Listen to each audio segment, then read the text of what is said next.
le monde dans lequel on est, c'est peut-être ça. Qu'est-ce qui va me permettre de garder mon enthousiasme, ma capacité d'émerveillement et d'une certaine façon ma santé mentale pour, dans ce monde complexe, interagir sans me trahir. Salut rebelle créative, je suis tellement heureuse d'être avec toi aujourd'hui parce que j'ai une invitée exceptionnelle à te partager et un sujet hyper inspirant comme d'habitude. Comme tu sais, ma mission avec cette chaîne, avec Rebelle Créative, c'est de t'apporter des modèles inspirants de femmes qui réussissent autrement. Pourquoi? Parce qu'en tant que femme, nous manquons cruellement de modèles de succès, des femmes qui peuvent nous inspirer sur notre chemin. Donc, cet auteur n'est nul autre que Anne Vermès et le livre, il est ici, c'est Rebelles, elles sont vos coachs. Un livre spectaculaire que j'adore où on découvre l'histoire de 6 femmes. Mais avant ça, j'aimerais te présenter d'abord qui est Anne Vermès. Donc, Anne Vermès, elle est coach comportementaliste, formée en neurosciences, auteure d'une collection de 7 ouvrages Histoire et Management mettant en lumière des leaders du passé et leurs clés du succès. Elle est également la fondatrice de Trait d'Union, entreprise de coaching et de formation pour réussir ses transformations grâce aux facteurs humains. Diplômée de Sciences Po, Anne est passionnée par la création de passerelles entre l'histoire, les neurosciences et la pédagogie. Donc c'est Anne avec laquelle nous allons discuter aujourd'hui et vraiment plonger dans ce livre et surtout reste jusqu'à la fin de cette entrevue parce qu'on va te partager également les détails concernant un concours qui te permettra de gagner ce magnifique livre. Alors sans plus tarder, on commence cette entrevue hyper inspirante avec Anne. Bonjour Anne, je suis tellement contente de t'avoir pour cette entrevue. Comment vas-tu aujourd'hui? Je suis ravie d'être là, Henriette. Vraiment, je suis en pleine forme et vraiment contente de pouvoir partager toutes ces passions avec toi. Yes, tu sais, justement en introduction, en introduisant un petit peu ta bio, j'étais justement en train de dire à quel point ton livre était parfaitement aligné avec la vision de Rebelle Créative. D'ailleurs, jusqu'au titre, on retrouve le rebelle, mais plus que ça, la vision avec Rebelle Créative a toujours été d'amener des modèles de réussite féminin différents et c'est vraiment ce qu'on retrouve avec ton livre, avec Rebelle, on retrouve vraiment encore une fois des modèles.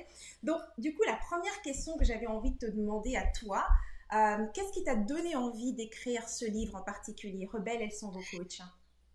Alors écoute, c'est une longue histoire puisque ça fait 23 ans que j'ai créé une entreprise autour de ces deux passions qui m'animent depuis de longues dates, c'est-à-dire à la fois la passion de l'histoire, mais dans une histoire qui donne du relief, qui nous aide à comprendre notre présent, qui nous donne aussi des clés pour peut-être mieux interagir avec notre monde, et puis en même temps, donc la passion du comportement humain, et principalement dans ce moment un peu charnière de cette fin de 20e, début 20, enfin, et 21e, qui est la compréhension grâce à notre cerveau de ce qui se fait, de ce qui est à l'origine de notre interaction avec les autres. Donc, croiser neurosciences et histoire, c'est déjà une pratique que je fais depuis 23 ans, qui a donné lieu d'ailleurs à des ouvrages, mais autour des grands leaders masculins, hein, les Churchill, les De Gaulle, les Gustave Eiffel, les Mandela, les Gandhi. Et évidemment, à un moment donné, je me suis dit, non, c'est pas possible, il y a quand même à évoquer aussi les femmes. Et là, effectivement, quand tu choisis cette voie-là autour de laquelle l'idée n'est pas de faire une énième information ou biographie sur des reines ou impératrices pour lesquelles il y a beaucoup de biographes, mais de trouver des femmes qui ne sont ni femmes d'eux, ni filles d'eux, mais qui ont créé, au sens latin du terme, un opéra, c'est-à-dire une œuvre de leur vie. Et là, comme dit Michel Perrault, notre historienne française donc de la condition ouvrière féminine, au théâtre de l'histoire, les femmes sont ombres légères. Et là, effectivement, je me suis trouvée confrontée à la pauvreté des sources historiques, même si j'ai un bon staff d'historiens qui arpentent les bibliothèques pour trouver voilà, des sources historiques fiables, puisque c'était ça l'objectif. Et là, effectivement, du coup, j'ai commencé à voir quelles femmes pouvaient être à la fois inspirantes, qu'elles ne soient pas non plus que franco-françaises, qu'elles soient de diversité en termes de parcours, des entrepreneuses, des cinéastes, des artistes, des journalistes, des syndicalistes, et du coup pour lesquels nous avions suffisamment de sources historiques. Et donc c'est comme ça que On est parti sur une bonne quinzaine de personnages, notamment, mais très vite, on s'est rendu compte que les sources historiques n'étaient pas suffisantes pour pouvoir faire quelque chose de sérieux, tout simplement. Et donc, c'est la raison pour laquelle on a concentré sur ces 6 femmes, où il y avait à la fois, des Françaises, des Franco-américaines, des Mexicaines, qui ont été, pour lesquelles on essayait d'avoir le maximum de diversité, à la fois de parcours, d'origine géographique, et puis de ligne de vie aussi, de parcours de vie. Voilà. C'est vrai, tu as totalement raison. Comme sur ce chemin justement qui était d'avoir des modèles de femmes, de réussite, j'ai lu énormément de biographies, les Gandhi, les Nelson Mandela et tout ça. Et c'est vrai que dans ces figures féminines, il y en a très peu, tu sais. J'ai eu peu de modèles, à part peut-être Mère Teresa. Mais encore une fois, comme tu dis, ce sont les figures empiriques. Mais des femmes comme toi et moi qui avons juste réalisé des choses qui ont changé peut-être un petit peu la perception d'un domaine ou de l'histoire, on a très, très peu de modèles. Donc, dis-moi un petit peu dans la façon dont tu as rédigé ce livre. C'est ça qui m'a intriguée. J'aime bien le livre que tu as dedans. Est-ce que tu l'as rédigé un petit peu comme on fait une biographie ou est-ce que c'est ta perception de leur histoire que tu partages ici? Alors, c'est vrai que l'idée, c'est pas faire de l'interprétation, mais vraiment d'avoir une plongée d'abord dans leur histoire. Donc, certaines, je les connaissais de longue date parce qu'elles m'inspirent de longue date. Par exemple, l'ethnologue Germaine Tillon, j'ai lu tous ses ouvrages, elle, et puis les biographes qui ont écrit notamment La couture sur elle. Donc, certaines, je les connaissais bien. D'autres, moi, alors ce que j'ai fait, j'ai vraiment travaillé sur le matériau historique. Donc, je me suis immergée. Et puis, il a fallu, et c'est pour ça que ça demande du temps, donc j'ai croisé les sources. Des sources historiques, parfois des podcasts, parfois des films. Et en fait, l'idée était vraiment d'arriver à créer une intimité avec cette femme pour trouver, c'est ça qui m'intéressait, quels étaient les ressorts que cette femme a pu mettre en place à des moments charnières de vie, parce qu'elles ont eu quand même, soit elles ont traversé des siècles extrêmement mouvementés, soit elles ont eu, à un moment donné, une vie qui a complètement été bouleversée. Qu'est-ce qui a été le ressort? Donc, ces moments de bascule où rien n'est tracé parce que soit la personne refuse l'assignation sociale pour laquelle elle a été programmée, ce qui était quand même pour bon nombre de celles que j'ai modélisées, c'est le cas. Soit à un moment donné, le destin s'en mêle et du coup, elle ne se retrouve pas, elle se retrouve confrontée à quelque chose de totalement inattendu. Et c'est ça, ces moments de bascule-là. Donc, pour les repérer, mais il faut rentrer un peu dans l'intimité comme une rencontre. C'est pour ça que ça m'a moi-même personnellement changé. Ouais. J'ai vraiment eu des rencontres avec ces 6 femmes. Et dans ces rencontres-là, ensuite, donc de trouver à la fois les moments clés de bascule, et puis après, à partir des sources, en croisant toutes les sources, d'essayer de voir avec la compréhension comportementaliste de ma formation, de mon expérience de coach depuis plus de 20 ans, et puis d'accompagnement de tous des collectifs humains, en fait, beaucoup en entreprise, mais pas que, et bien de voir du coup quel était le ressort comportemental que nous pourrions à la fois observer, décoder, et puis arriver jusqu'à des clés qui pourraient intéresser des femmes ou des hommes aujourd'hui confrontés finalement à des situations. Alors, Dieu merci pour certaines, on va tout faire pour les éviter. Quand je pense à certaines, qui ont été jusqu'à des camps de concentration, Dieu merci non. Mais quand même, comment, dans des moments de grande tension ou dans des moments de difficulté ou des moments de joie, comment ces femmes-là peuvent inspirer, nous faire réfléchir sur nos parcours de vie. Voilà, c'est ça. Et du coup, ça m'a donné, quand même, ça m'a pris 3 ans l'écriture de l'ouvrage. Oui. Ah oui, quand même.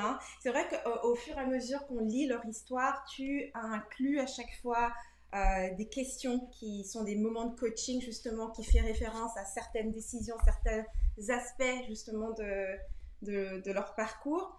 Je voulais savoir un petit peu, en fait, juste pour que tout le monde sache qu'on parle de ces 6 femmes que tu as choisies, on va juste citer un petit peu leurs noms, qu'on sache, peut-être certaines connaissent déjà certaines d'entre elles. On a Lucie Beau, Alice Guy, Joséphine Baker, Frida Kahlo, très connue également, Germaine Tillon et Louise Weiss.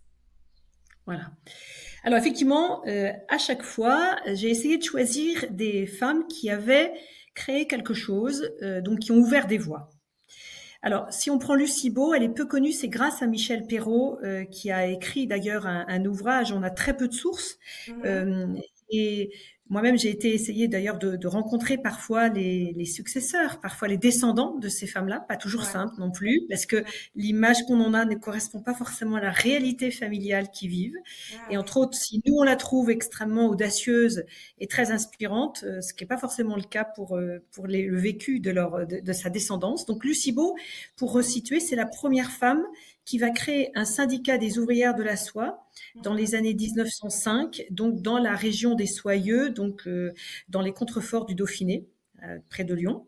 Et Mhm. elle va vraiment, elle est inspirante parce elle passe d'une posture d'observatrice de la condition ouvrière, qu'il faut bien le dire, dans cette deuxième partie du 19e et début 20e, est très dure, notamment pour les femmes Ouais. et les petites filles parfois. Et elle va donc pousser un collectif à se rebeller et à défendre les droits des ouvrières, et notamment des ouvrières italiennes qui étaient encore moins bien traitées qu'elle. Et elle est très inspirante sur la façon dont elle rend un collectif intelligent face à un rapport de force qui est notoirement défavorable. Ouais. Donc, Si tu aimes le contenu que je partage sur cette chaîne, alors soutiens-moi et c'est simple, il suffit simplement de t'abonner à ma chaîne. À chaque fois que tu t'abonnes, à chaque fois que je reçois des abonnements à cette chaîne, ça m'encourage à continuer à créer du contenu de qualité pour te soutenir et t'inspirer sur ton chemin.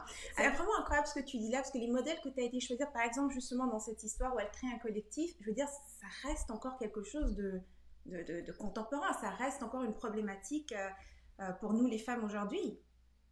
absolument. Et bon, en plus, c'est quand même quelqu'un qui, dans la réalité que je décris de la condition ouvrière féminine, c'est des jeunes femmes qui quittent l'école parfois à 8-10 ans, qui Mm. dès l'âge de 12 ans sont envoyées à l'usine avec leur mère qui a parfois 20, à peine 17 ou 18 ans de plus qu'elle. Donc Ouais. je veux dire, voilà, on part pas de quelqu'un qui a bénéficié d'une éducation fine, soignée, et élitiste, loin s'en faut, et elle va observer avec beaucoup de pertinence. Et lorsqu'elle se rend disponible au sens où son mari décède, donc elle a un peu la voie libre et elle va donc vraiment décider d'organiser.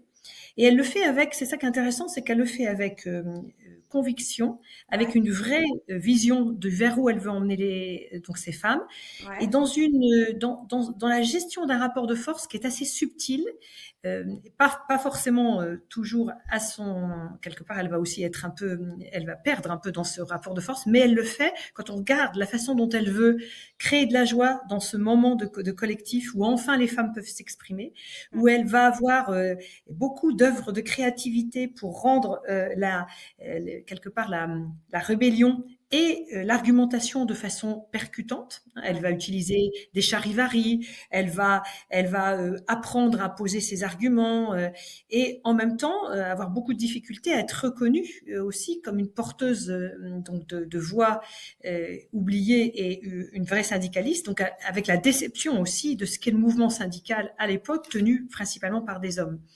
Donc voilà, et elle va prendre des décisions en veillant donc notamment à la qualité, donc à faire en sorte que ces ouvrières soient vraiment prises en compte.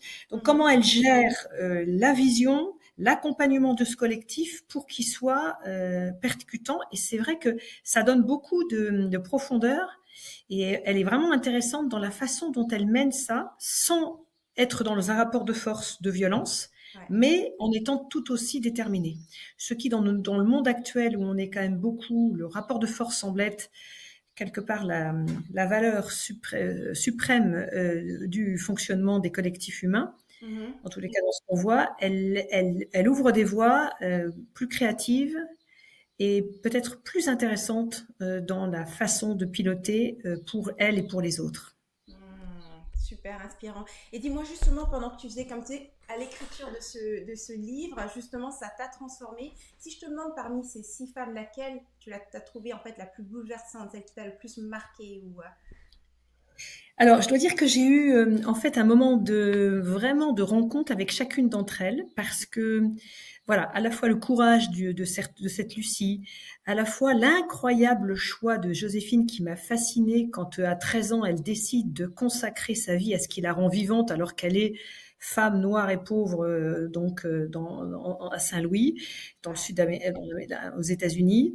À la fois Alice Guy qui pige tout de suite l'espace de création qui s'offre à elle parce que tous les hommes qui s'occupent du cinématographe et du début du cinéma se concentrent sur la technique. Elle comprend qu'elle a tout de suite une capacité créative, un espace qu'elle s'approprie avec beaucoup de succès. Donc ça, je trouve ça assez fascinant. Bien sûr, Germaine Tillon, parce que je la connaissais bien, dans cette capacité qu'elle a de rendre toutes je dirais la traversée du mal, comme disait, c'est-à-dire donc quand elle va se retrouver à Ravensbrück, comment elle rend les gens acteurs alors que tout le système veut les écraser. Puisqu'elle dit, elle comprendre, c'est déjà résister. Donc, toute cette pédagogie de la compréhension du monde pour pouvoir collectivement résister.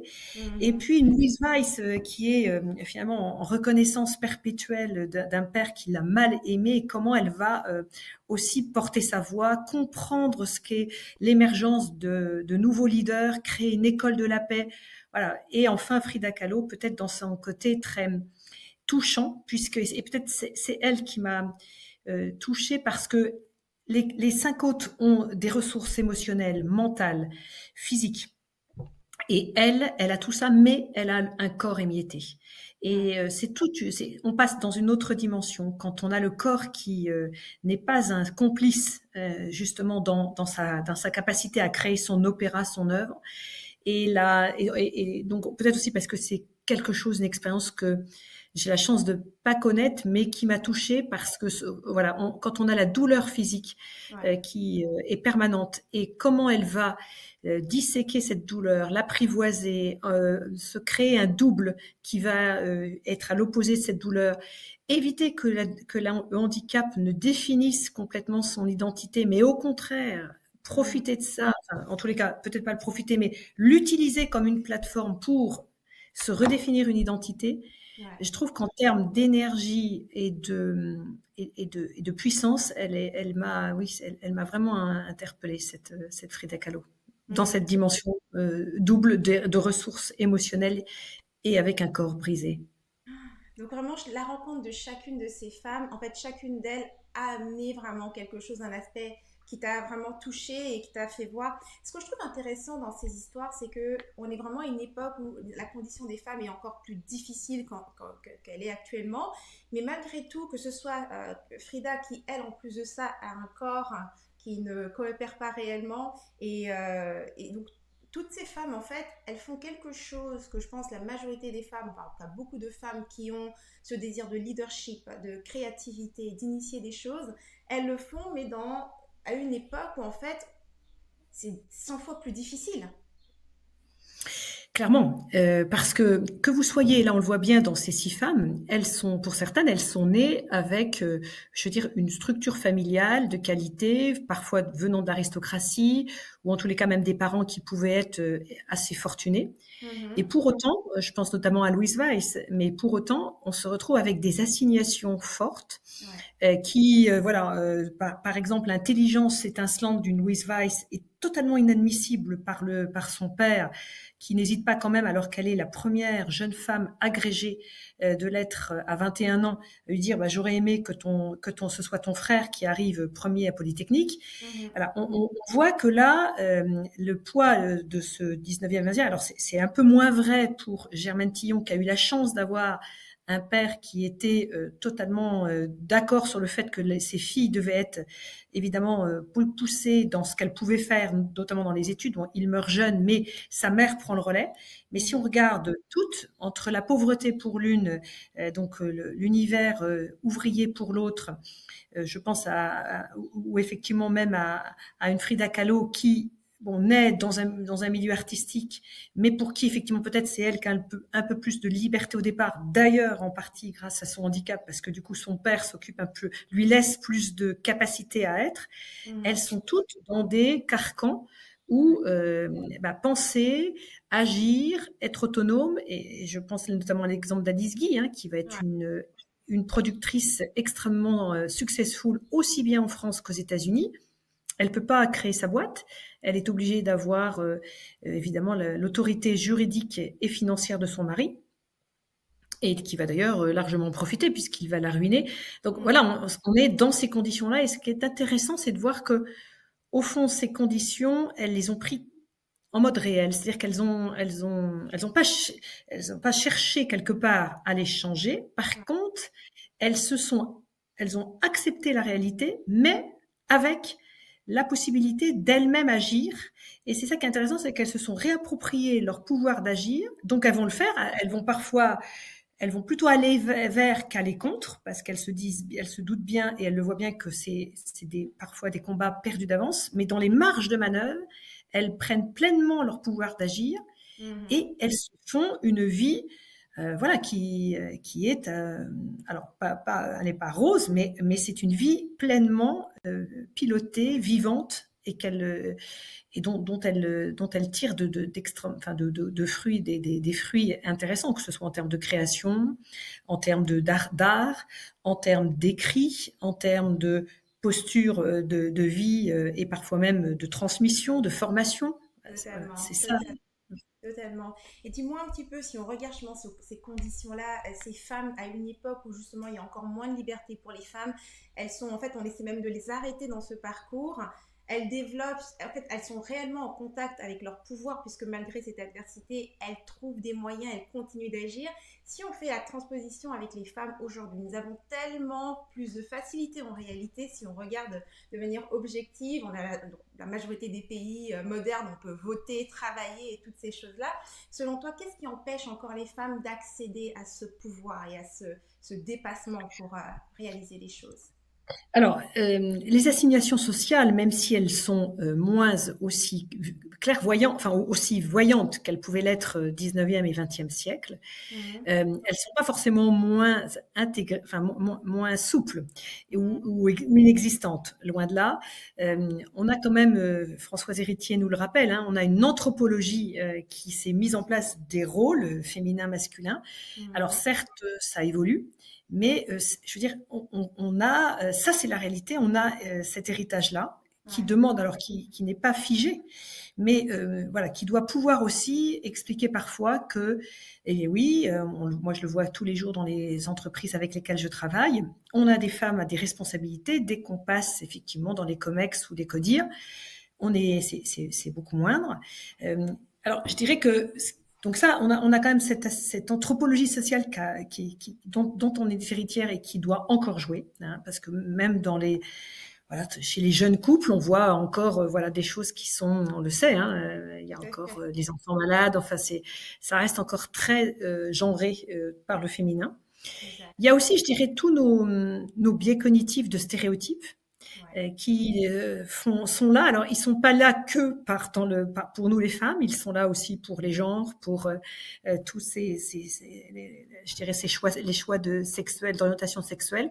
Ces biais cognitifs, c'est notre nature humaine. Hein, c'est une façon de raisonner rapidement et donc de créer un peu des raccourcis mentaux qui Mhm, sont à démonter.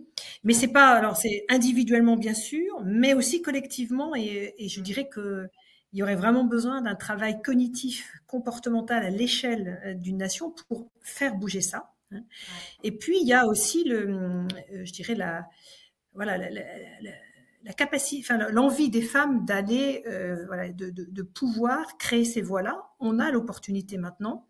Mais c'est vrai que quand on regarde ces 6 femmes, Ouais. je veux dire, elles ont pris des risques, voilà, il faut être au clair sur finalement, est-ce que ça fait partie des choses que j'ai envie, voilà, que j'ai l'énergie pour. Voilà, à Ouais. ce niveau-là, il n'y a pas de jugement à avoir, mais il faut de l'énergie pour arriver à créer son monde, enfin son monde, en tous les cas sa trace. Ouais. Tout est possible à toutes les époques. Ouais. Mais là, voilà, c'est accepter le réel et se donner les moyens de faire par rapport à qui on est, à ce qui nous motive, Mhm, et mhm. pour avoir la réserve énergétique nécessaire pour pouvoir tracer cette voie-là. Exactement, exactement. Quand tu dis, il y aurait donc en fait quelque part un peu de manière collective, en fait collectivement, de redéfinir peut-être ce qu'est justement une femme, le rôle d'une femme, parce que c'est vrai que je pense un des grands points communs entre toutes ces femmes, c'est vraiment la capacité à prendre un risque, parce que c'est littéralement ça, elles mettent leur vie en ligne, genre, elles prennent vraiment le risque pour pouvoir réaliser ce qu'elles cherchent à réaliser. Oui, il y a du risque. Et c'est aussi des femmes ont toutes quand même traversé pas mal de souffrances. Ouais. Et ce qui est intéressant, c'est que la souffrance ne définit pas la personne et elles la transforment. Ouais. Alors, quand je dis la transforme, c'est-à-dire que bien sûr, il y a toute l'action de résilience dont on parle beaucoup, mais là où c'est intéressant, c'est elles le font au sens où cette résilience leur permet d'accéder à ce qui est vraiment fondamental pour elles. Si je prends l'exemple de Becker, voilà, elle est pourtant noire, femme et pauvre, donc ça fait quand même trois assignations sociales qui donnent peu d'espoir, et pourtant, à 13 ans, elle décide de faire un choix qui va durablement l'affermir et lui donner de l'énergie, de la persévérance, coûte que coûte.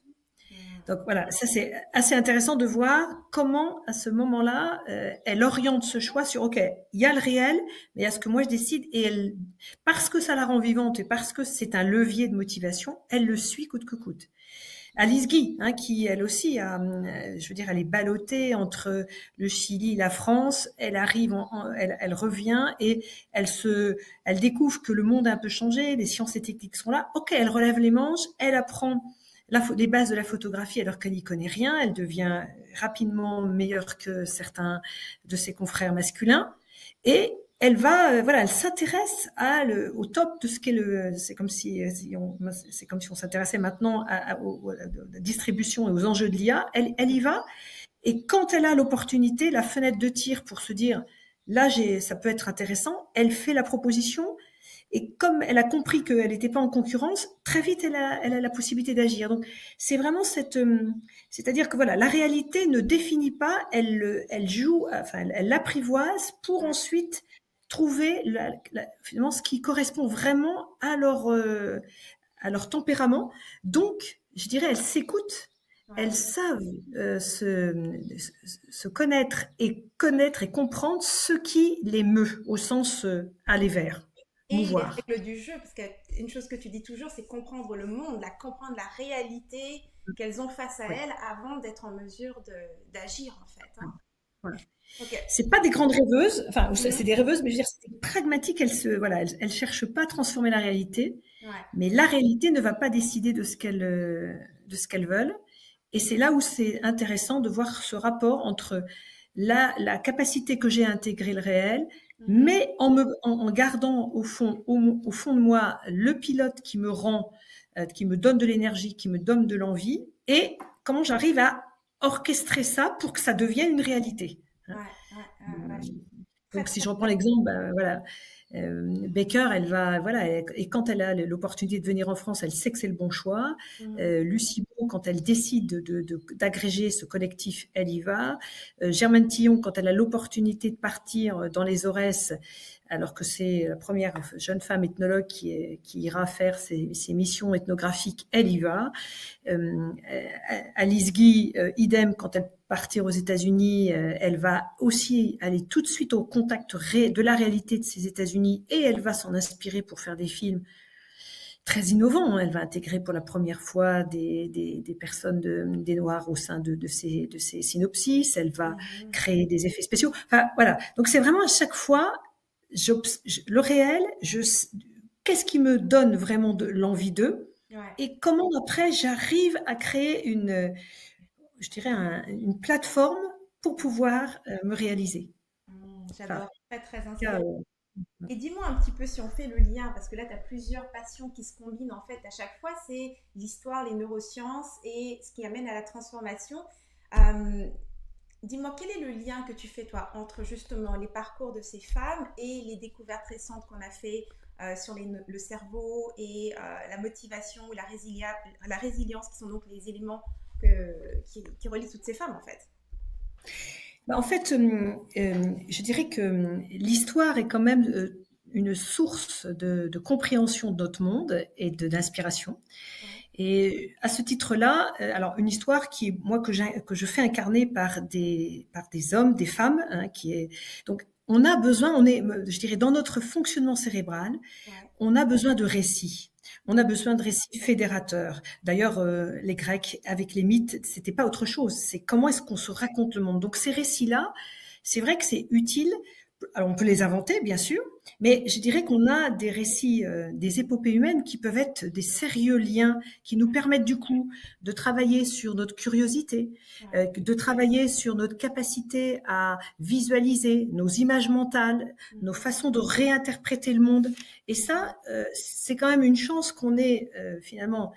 On a quand même plusieurs milliers d'années d'histoire et parce que justement ces histoires permettent de reconsidérer avec une distance un peu cognitive et émotionnelle ces parcours. Ils ont eu lieu, donc on va pas les réinventer, mais il n'y a pas de polémique, mais c'est juste une base d'inspiration.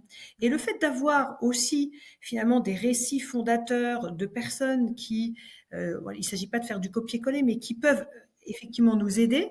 C'est un peu comme si voilà, vous avancez parce que dans l'incertitude dans laquelle on est, avec un monde extrêmement complexe, pluriel, bah c'est presque une vous vous adossez voilà sur ces figures-là qui peuvent être un peu comme des soutiens. Et dans notre fonctionnement cérébral, ça peut aussi annihiler la peur, l'anxiété dans des moments où on n'a pas nos grands récits nous manquent. Hein, on sait pas. Les récits sont un peu pauvres, on le voit bien. Du coup, on est plus dans une logique de rapport de force. Là, ça peut justement apaiser ça et permettre à l'individu, puisque finalement, voilà, on peut avoir des destins internationaux ou nationaux, mais le plus important, c'est d'arriver à créer finalement son espace dans lequel on va pouvoir agir peut-être pour une vision de la société et du monde qui nous intéresse. Et pour ça, il nous faut quand même beaucoup de ressources. Et ces personnes-là, parce qu'elles sont finalement appartiennent au passé, c'est une façon de traverser quelque part le passé, le présent et le futur autour de la ressource qu'elles peuvent nous apporter, puisqu'elles sont disponibles finalement, et on ne va pas les réinterpréter. Exactement. J'adore ce que tu dis parce que c'est vraiment la raison pour laquelle j'ai toujours adoré lire les biographies. En tant qu'entrepreneur, on a tous les livres et les stratégies qu'on peut lire, mais j'ai toujours trouvé que de lire des biographies et quand j'ai en plus des mémoires, c'est encore mieux. À l'intérieur de l'histoire de ces personnes, comment elles ont vécu, je trouve qu'une des difficultés justement quand on n'a pas de modèle et qu'on vit une situation, on peut avoir l'élan et l'inspiration et la créativité. Par moment, si on, comment dire, personnellement, c'est ça. C'est ce qui me rassure, c'est de savoir que quelqu'un d'autre l'a vécu. Et donc, c'est pas anormal. Ce qui se passe là, c'est pas un problème. Je suis pas en danger. C'est simplement ce qui se produit quand j'ose bousculer telle chose ou bien traverser quelque chose que je connais pas, que j'avance dans l'inconnu. J'ai toujours trouvé qu'effectivement, les biographies et les mémoires, l'histoire en fait d'autres personnes était vraiment une grande source de soutien, en fait, tout simplement de soutien sur mon chemin. C'est ça, c'est le soutien par l'histoire de la personne. Et puis, ce qu'on ajoute là, c'est quelques clés pour... parce que, bon, bien sûr, parfois, on peut être noyé dans l'histoire de la personne. Là, c'est, au fond, qu'est-ce qu'il y a à retenir dans ces moments de bascule qui peut éventuellement être des ressources à des moments qu'on traversera dans notre vie ou pas. L'autre jour, j'ai eu une personne que j'ai croisée qui m'a raconté qu'elle avait lu le livre et qu'elle se racontait. Donc, j'avais écrit la façon dont Germaine Tillon, quand elle était confrontée à un très gros stress, qui était quand même quand elle a été auditionnée, enfin plutôt interrogée de façon très musclée avant de partir pour Ravensbrück, et elle va déconnecter son esprit autour, elle va se rappeler ce récit du conte Peul, qui va du coup, elle va se concentrer là-dessus, elle va tout simplement du coup lâcher toute la dynamique émotionnelle et d'anxiété qui est toute typique d'un cerveau stressé, pour réfléchir autrement. Et cette jeune femme me disait qu'elle avait eu une épreuve un peu familiale où elle craignait retrouver un ex-conjoint qui avait été violent avec elle. Et elle me disait, au moment de me préparer, je me suis rappelé le conte de Germaine Tillon et elle a fait le même exercice que Germaine Tillon et elle s'est dit, il y a eu quelque chose comme un apaisement. Et quand elle a revu cette personne-là, elle se sentait plus en confort, peut-être pas en sécurité relationnelle, et elle a trouvé que ça l'avait bien aidée. Ça peut être des choses toutes simples comme ça, mais elle avait gardé ça en mémoire. Exactement, j'aime bien l'exemple que tu viens de donner parce que c'est justement aussi une de tes expertises, c'est que tu soutiens les femmes qui ont vécu des violences conjugales. Et donc oui, même dans un contexte comme ça, où on n'est pas forcément dans une approche de créer et révolutionner quoi que ce soit dans la société, c'est vraiment personnel. Si je te disais justement pour ces femmes ou pour toute autre femme, de quelle manière est-ce que ces histoires et l'expérience de ces femmes peuvent vraiment soutenir notre propre transformation?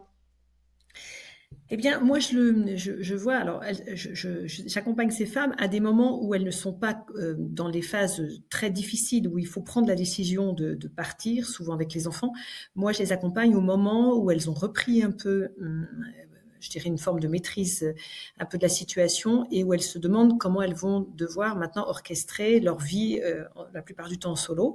Donc, c'est à ce moment-là, et c'est vrai que là, plein de questions se posent de la ressource, d'où elles partent, de comment elles vont interagir, avec bien sûr parfois l'anxiété qui perdure, parfois le stress post-traumatique aussi. Donc ces femmes-là, au fond, c'est un peu comme ce dont parle Frida Kahlo quand elle parle de l'autre miroir. C'est-à-dire que voilà, c'est des femmes qui, quand je raconte, je fais des ateliers où je leur parle un peu de ces femmes-là, et derrière on modélise avec quelques questions qu'elles peuvent se poser. Je me rends compte qu'il y a quand même un moment un peu de respiration, d'inspiration, et que ça redonne de l'énergie pour pouvoir continuer à travailler sur la réalité de ce que c'est que de se séparer ou que de reprendre sa vie en main quand on a subi des harcèlements et des violences.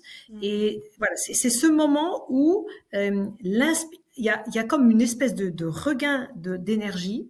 C'est un peu ce que je vous disais. Du coup, le mental, on n'est plus focusé sur son ressenti, mais on travaille sur cette fameuse partie cérébrale qui va, par la métaphore, par l'analogie, qui va les amener un peu à réfléchir, à déconnecter de leurs pensées, parfois un peu récurrentes et qui sont souvent des pensées un peu négatives.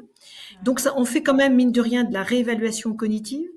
On permet à la personne de basculer sur la partie la plus adaptative de son intelligence, d'être curieuse, de remettre ça dans du recul, une profondeur. Et du coup, de petit à petit, arriver à se dire, au fond, voilà, comment je peux maintenant faire un petit pas qui pourrait m'aider avec le soutien de cette histoire-là. Et comme je vous dis, on a besoin de récits. Nous sommes à la fois des êtres visuels et de récits. Donc ces récits-là, du coup, soutiennent. Hein. Ils font office de soutien, comme vous le mentionnez, et de catalyseur d'énergie. Comment, voilà. Et puis le côté, si elles y sont arrivées, pourquoi pas moi? Exactement, exactement. J'adore ce que tu dis là, parce que c'est vraiment ça, le partage de récits de vie et l'histoire des gens. À chaque fois, c'est cette énergie-là. Ça te rappelle, ok, si elle a pu arriver, d'abord de un, il n'y a rien de mal. Je veux dire, il y a souvent une honte. Hein, quand on traverse quelque chose de difficile, on a parfois l'impression, moi j'ai l'impression que c'est un peu comme une punition. Pourquoi est-ce que ça se passe comme ça? Pourquoi moi? Et puis le fait d'entendre l'histoire de quelqu'un qui a traversé soit quelque chose de similaire ou quelque chose qui nous semble bien plus difficile selon notre perception, ça vient nous rassurer que non, il n'y a personne qui nous vaut du mal, on n'est pas puni, c'est simplement la vie. Puis là, maintenant, c'est une opportunité, finalement, de créer quelque chose qui nous convient dans cette situation, même si on ne peut pas la changer, en fait. Exactement. C'est que redonner la marge de manœuvre, parce que finalement, dans toute situation bloquée, il y a des zones de marge de manœuvre. Il faut pouvoir du coup à la fois utiliser ses ressources mentales, ses ressources émotionnelles, et souvent ces figures-là peuvent un peu modéliser quelques clés, que les personnes pourront au fil du temps reprendre, hein, et ajuster leur propre parcours. Dis-moi un petit peu, le livre, c'est Rebelles, elles sont vos coachs. Donc c'est un livre qui se veut aussi comme un outil d'accompagnement en coaching. Quelle est la meilleure façon d'utiliser ce livre, justement, pour qu'il nous serve vraiment d'outil de coaching? Alors, ça peut être, comme je l'expliquais, finalement, il y a eu l'exemple, voilà, tu le lis, et puis on l'a conçu, je l'ai vraiment conçu parce que tu peux bien sûr prendre l'ensemble du livre avec les figures les unes derrière les autres, mais tu te dis, voilà, je viens d'avoir une mauvaise nouvelle, par exemple, voilà, mon corps j'ai une maladie, ou tiens, je prends Frida Kahlo. Donc, il est vraiment conçu pour interpeller, donner des clés à des moments de bascule de vie. Alors pas forcément dramatique, Dieu merci, ou de questionnement. Tu vois, typiquement, voilà, j'en ai quelques-unes des jeunes femmes et j'ai fait un parcours remarquable sur le plan académique, mais je m'interroge vraiment sur au fond, qu'est-ce que j'ai envie, de quoi j'ai envie. Et là, ça peut être intéressant d'aller voilà, picorer dans ce livre-là. Donc déjà, c'est en forme d'auto-coaching. Voilà. Ça peut être aussi bien sûr utilisé en support par des coachs, puisque ça peut être, voilà, il y a la base pour accompagner.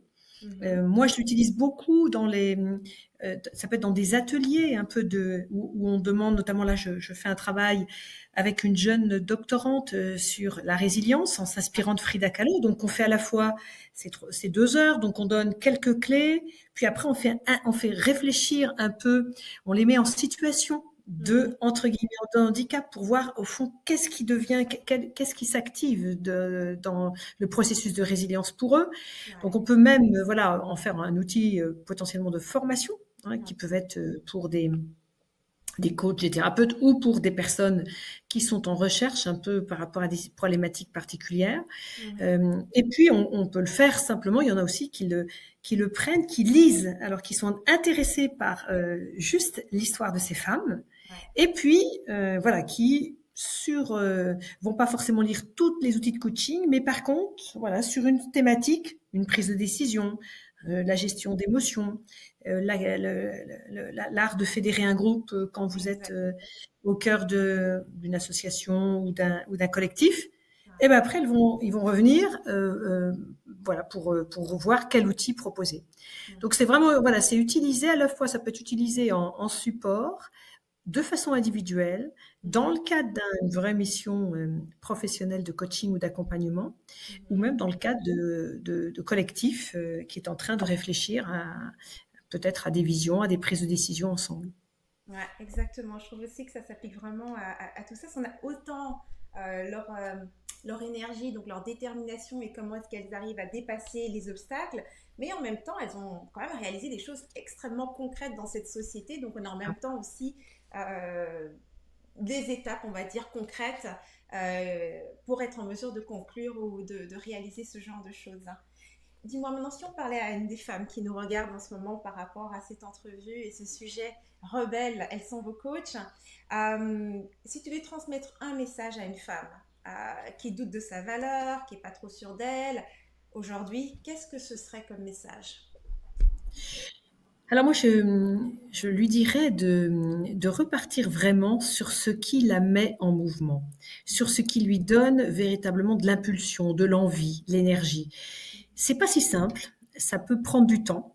Donc, si elle n'avait pas de réponse pour ça, je l'inviterais à aller un peu ce qu'avait fait. Alors, c'est pas une femme, mais c'est un homme d'aller marcher, d'aller vraiment mettre son corps en mouvement pour réfléchir vraiment à ce qui la met en mouvement, ce qui lui donne de l'énergie, parce que dans le monde dans lequel on est, c'est peut-être ça. Qu'est-ce qui va me permettre de garder mon enthousiasme, ma capacité d'émerveillement et d'une certaine façon ma santé mentale pour, dans ce monde complexe, interagir sans me trahir.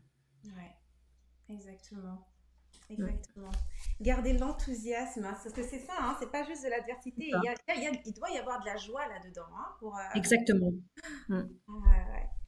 Superbe. Franchement, j'ai adoré parler de ce livre avec toi et découvrir un peu plus encore sur ces héroïnes et leur histoire et comment est-ce que finalement on peut tirer des pépites de leur histoire. J'avais mentionné au début de l'entrevue qu'il y aurait un concours que les personnes pourraient donc gagner ce livre. Donc, on va donner un peu plus de détails sur le concours. Il est très simple. Donc, à partir du moment où cette entrevue est publiée, elle est publiée donc sur ma chaîne YouTube en premier, et bien c'est simple, on va simplement sélectionner parmi les commentaires qui sont laissés sous la vidéo une gagnante ou un gagnant qui pourra donc recevoir le livre. Donc, alors qu'est-ce qu'on laisse comme commentaire? J'aimerais savoir d'abord dans cet échange qu'on a eu avec Anne, c'est quoi qui t'a marqué? Qu'est-ce que tu retiens sur l'importance d'avoir justement des modèles, des récits exactement? Alors, qu'est-ce que tu retiens sur cette importance-là? Et puis surtout, si tu en as déjà des récits qui t'ont inspiré dans ta vie, partage-les également dans le commentaire parce que c'est le moment d'échanger par rapport à nos expériences. Est-ce que toi, tu voudrais rajouter quelque chose, Anne? Ben, j'ai hâte de lire les commentaires et voilà. Et puis même pour le gagnant, voilà, je lui enverrai la dédicace, une dédicace, voilà. Donc ça sera bien qu'éventuellement, quand la sélection sera faite, que j'ai quelques détails pour faire une dédicace personnalisée à cette personne. Exactement, on va t'envoyer toutes ces informations-là. Donc, Voilà. pour que le concours soit juste, on va se laisser un temps limite pour être sûr que on puisse sélectionner vraiment le ou la gagnante. Donc, 48 heures à partir de la publication de l'entrevue. On va regarder les commentaires et on va sélectionner une personne et lui envoyer un livre dédicacé directement par Anne du livre Rebelles, elles sont vos coachs. Anne, pour terminer, étant donné qu'on a parlé de super pouvoirs de femmes, j'aimerais savoir un petit peu si on devait te mettre parmi les rebelles dans ce livre. Quel serait ton super pouvoir?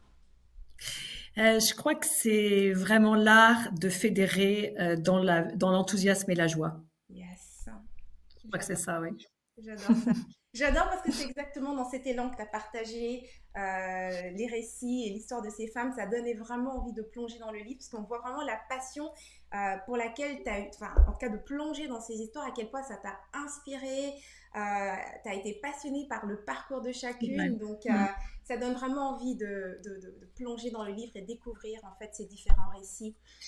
Bah, merci Henriette, parce qu'en fait, c'est toujours on donne et puis on ne sait pas quel va être le voyage de ce livre. Et effectivement, c'était ça. J'ai vécu 3 ans avec ces femmes-là et enfin bien au-delà d'ailleurs, puisque pour certaines, comme je le disais, je les connais et elles m'accompagnent de longue date. Mais c'était ça, c'était cette connexion un peu plus intime et réflexive que je voulais créer. Donc merci d'avoir capté ça, parce que voilà, c'était l'intention, mais ouais, c'est la première. Enfin, c'est intéressant d'avoir ce retour-là. Bah écoute, merci à toi d'avoir accepté l'entrevue avec moi. Je répète encore une fois, le livre c'est Rebelles, elles sont vos coachs. J'essaie de le mettre au bon endroit, ok, c'est par là.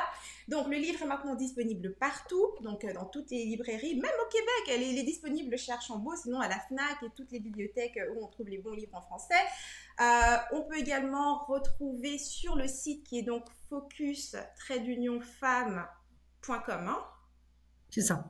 femmes au féminin, au pluriel Au également. Donc ça, pluriel. c'est le site de Anne et donc tout ce qui est créé autour de ça. Et bien évidemment, on peut aussi retrouver Anne, tu as dit donc Focus Femme sur Instagram, hein, c'est le même. Instagram, absolument. Voilà. Exactement. Donc n'hésitez pas à lui envoyer un message, un coucou, lui dire ce que tu as trouvé. Enfin, une fois que tu as lu le livre, lui dire qu'est-ce que tu as ressenti, qu'est-ce que ça t'a fait découvrir en lisant le livre. Je suis sûre qu'elle sera contente d'avoir les retours, les témoignages que vous lui enverrez. Sur Absolument. Merci. Sur ce, merci beaucoup Anne pour cette entrevue, pour ce moment d'échange. Merci à toi qui nous a regardés, d'avoir été là avec nous, d'avoir partagé ce moment et cette énergie avec nous. Et puis Anne, on continue de te suivre sur ces aventures. Merci infiniment. Ça a été un plaisir vraiment partagé. Merci à tout le monde et à une prochaine inspiration. Au revoir tout le monde. Voilà.